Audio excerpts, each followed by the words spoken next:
Hello जी, छोटों को प्यार, बड़ों को प्रणाम और मेरे भाई बहन को मेरा नमस्कार।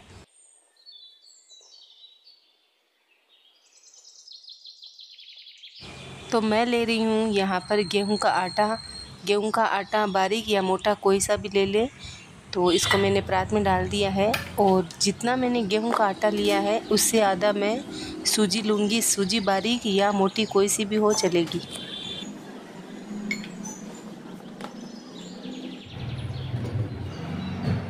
अब गेहूं का आटा और सूजी में मैं मोइन के लिए देसी घी 3 चम्मच डाल दूँगी।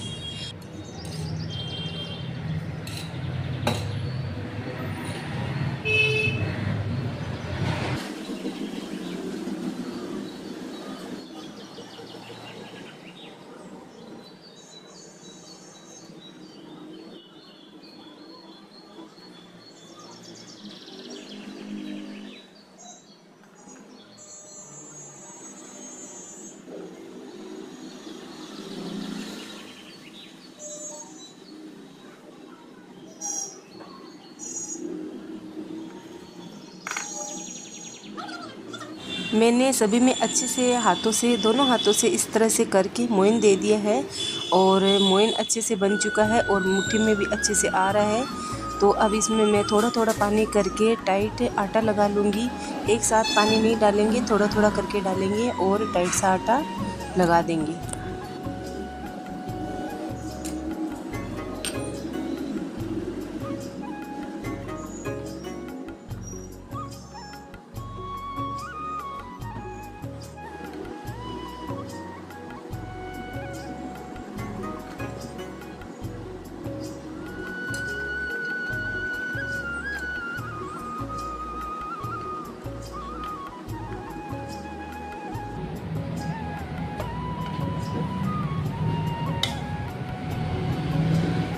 टाइट सा आटा मैंने लगा दिया है सूजी और गेहूं के आटे का और इसमें आप देख सकते हो उंगली भी थोड़ी मुश्किल से जा रही है।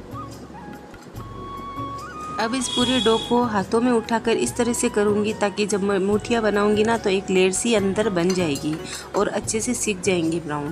तो चलिए यहाँ पर मैं 5 मिनट के लिए रेस्ट पे रख दिया है आटा को और यहाँ पर जला दूँगी गैस, चढ़ा दूँगी कढ़ाई और इसमें डाल दूँगी देसी घी।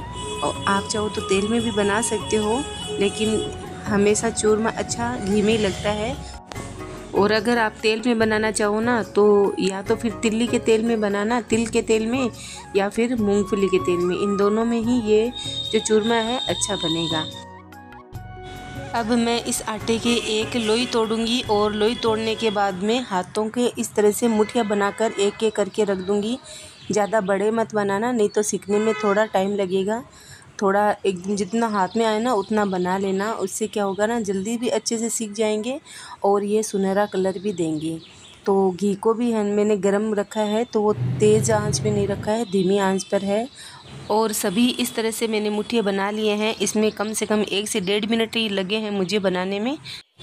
इधर हमारा जो घी है वो अभी पूरा पिघला ही नहीं है, लेकिन फिर भी मैं इसमें मुठियाँ डालूँगी क्योंकि हमें घी जो है ठंडा ही चाहिए, गर्म नहीं चाहिए। अब इसमें एक एक करके मुठियाँ डाल दूँगी, एक साथ में सभी नहीं डालेंगे।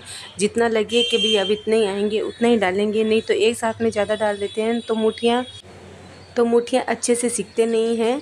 और अब मैं इनको पलटते पलटते अच्छा सा सुनहरा कलर दे दूँगी धीमी आंच पर।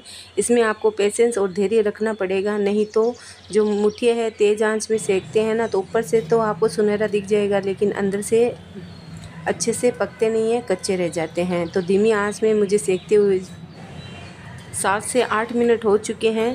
तो पहला बैच मैं निकाल लूँगी। अच्छे से सुनहरा कलर भी आ चुका है और ये अंदर तक सिक चुके हैं। तो ये निकालने के बाद में मैं इसी तरह से दूसरा वाला बैच भी सेक लूँगी घी में।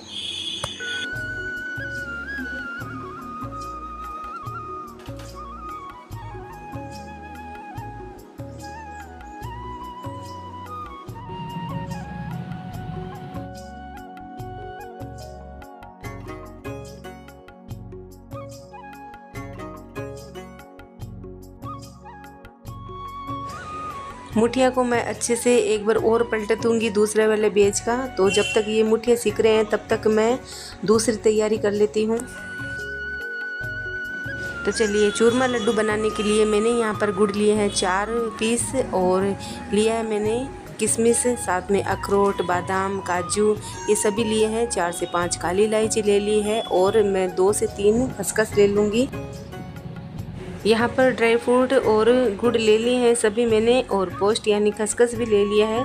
और इधर हमारे जो मुठियाँ हैं वो भी सुनहरा कलर दे दिया है। एक बार पलट देते हैं। उसके बाद में यहाँ पर 4 गुड़ की डलियाँ हैं, इसको मैं चक्कू से क्रश कर लूँगी, मतलब बारीक कर लेंगे। नहीं तो जो हम जब डालते हैं ना घी में तो ये जल्दी पिघलता नहीं है। इस तरह से करने से जल्दी पिघल जाएगा।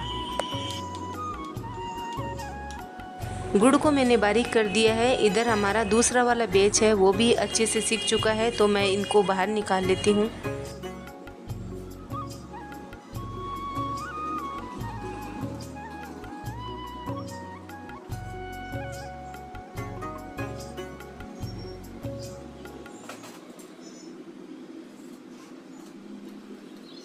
तीसरे बैच को भी मैंने सुनहरा कलर दे दिया है और अच्छे से सीख चुके हैं। इनको भी मैंने बाहर निकाल लिए हैं। अब इनको हम ठंडा होने के लिए साइड में रख देते हैं।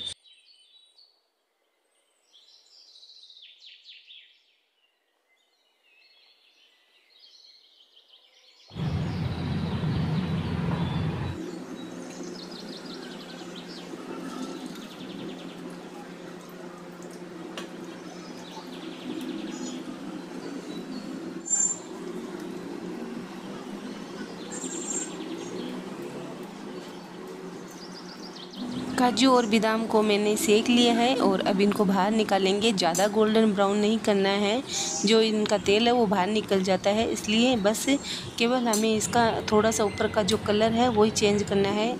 अब मैं डाल दूंगी इसमें अखरोट और किशमिश। इनको ही आधे मिनट ही सेकेंगे, इससे ज़्यादा नहीं सेकेंगे और हम बाहर निकालेंगे।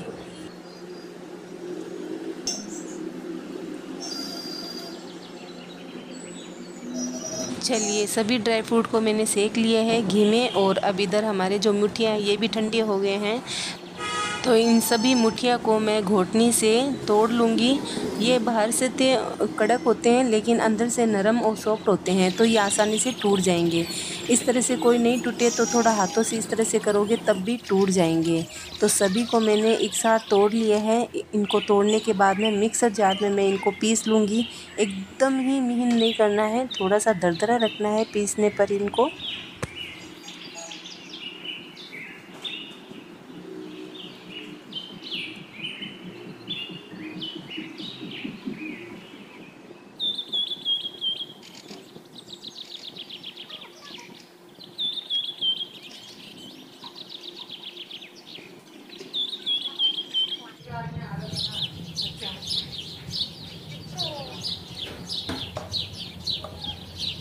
सभी मुठिया को मैं मिक्सर जार में 2 या 3 बार करके पीस लूँगी।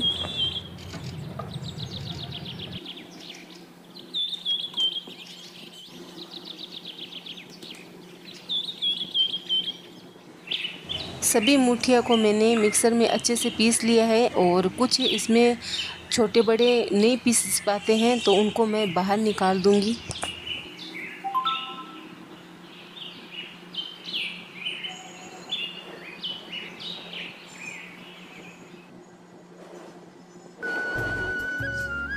मिक्सर में पीसने के बाद में कुछ इस तरह से दिखेगा आपको ये पूरा चूरमा। इसमें चाहो तो आप पिसी हुई चीनी भी डाल सकते हो। मैं यहाँ पर गुड़ ले रही हूँ क्योंकि जो मेरे ससुर जी है उनको डायबिटीज़ है, तो ज़्यादातर मैं जो भी मीठे की चीज़ें होती है ना वो गुड़ पे ही बनाती हूँ ताकि वो खा पाएँ।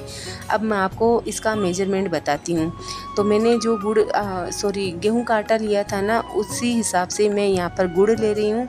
इसलिए आपको इस कटोरी में मैं गुड़ डालकर बता रही हूँ कि मैंने 1 कटोरी लिया है।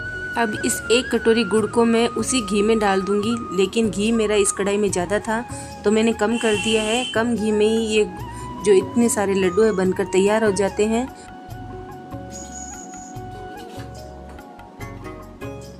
और अब इस गुड़ को हमें केवल पिघलाना ही है और जब पहली बार में झाग आ जाए तो गैस को बंद कर देंगे।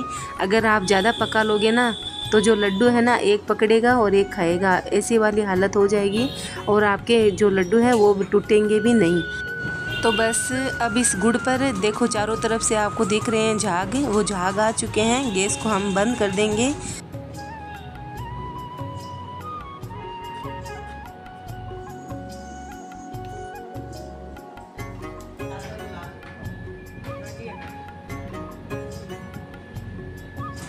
अब इस गुड़ को मैं इस चूरमे में डाल दूंगी। चूरमे में डालने के बाद में इसको एक बार अच्छे से मिला दूंगी। मिलाने के बाद में ढक्कन लगाकर 5 मिनट के लिए साइड में रख देंगे।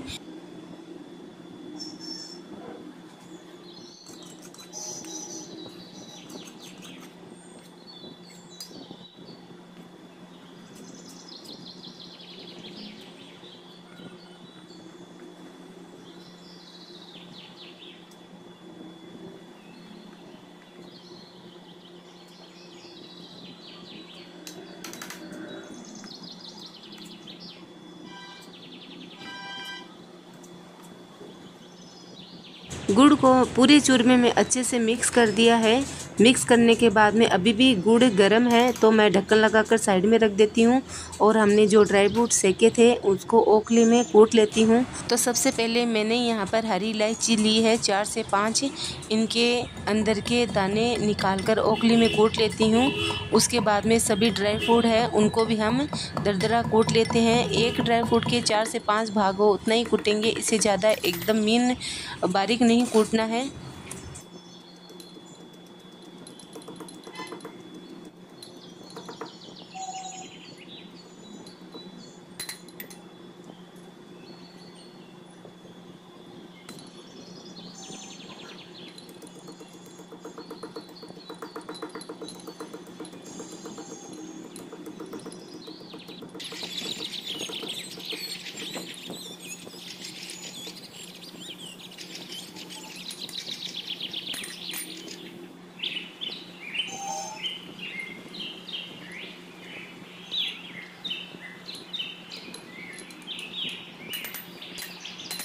सभी ड्राई फ्रूट को अच्छे से कूट लिया है और इधर हमारा जो चूरमा है वो भी थोड़ा सा ठंडा हो चुका है और एकदम नरम सॉफ्ट मुलायम हो चुका है।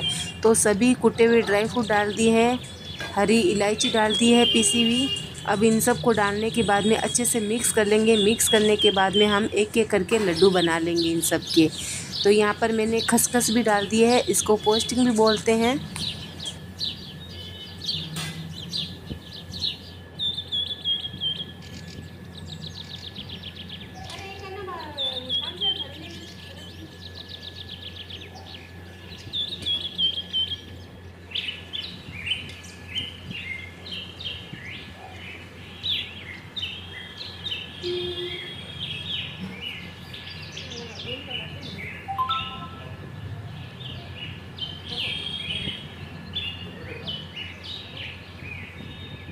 सभी को मैंने अच्छे से मिला दिया है और अब मैं यहाँ पर लड्डू भी बनाने चालू कर दिए हैं।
तो चलिए इस तरह से मैंने एक एक करके सभी लड्डू बना लिए हैं और एक सबसे पहले लड्डू निकाल कर रख रही हूँ मैं गणेश जी के लिए, भोग के लिए। और यहाँ पर हमारे जो लड्डू है वो अच्छे से बनकर तैयार हो चुके हैं और इन लड्डुओं को आप दाल के साथ में भी खा सकते हो, बहुत ही अच्छे स्वादिष्ट लगते हैं। इन लड्डुओं को आप अगर दाल के साथ में खाओ तो बहुत ही अच्छे लगेंगे और इन लड्डुओं को आप सफ़र में भी लेकर जा सकते हो, स्टोर करके भी रख सकते हो इनको 5 से 7 दिन।